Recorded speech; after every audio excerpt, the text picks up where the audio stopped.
Kisah wanita curhat di TikTok diputuskan kekasihnya lantaran tak menyukai makanan pecel viral.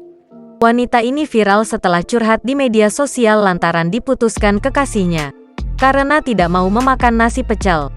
Hal itu bermula saat wanita yang tengah viral ini curhat dalam sosial media TikTok miliknya yang bernama @ayamayi. Awal mula wanita ini bercerita jika saat mantan kekasihnya baru pulang dari gereja dan meminta dirinya untuk menemani sarapan. Ia pun akhirnya mau ikut dengan mantan kekasihnya dan bertanya apa makanan yang akan dimakan. Kekasihnya ingin mengajak dirinya untuk memakan nasi pecel. Namun ayah sendiri mengaku jika dirinya pada saat itu belum pernah makan pecel. Dia mengatakan tak memiliki ketertarikan makan pecel. Namun kekasihnya tetap mengajak ayah ke pecel. Bukan hanya telah mengajak kekasihnya ke pecel, ayah mengaku jika saat dirinya tak diperbolehkan memesan makanan yang lain selain pecel.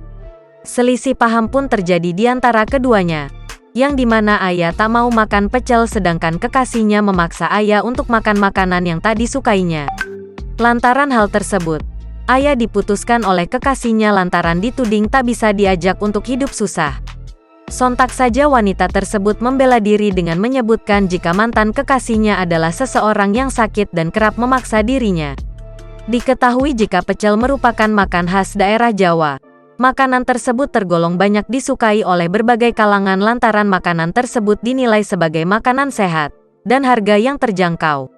Namun tak sedikit orang yang tak menyukai pecel, termasuk orang yang tak suka makanan berjenis sayuran dan kacang. Pecel sendiri adalah makanan berupa aneka jenis sayuran yang direbus, seperti kangkung, kacang panjang, toge dan lain sebagainya, lalu dihidangkan dengan kuah kacang. Jangan lupa subscribe, share, komen, dan like ya!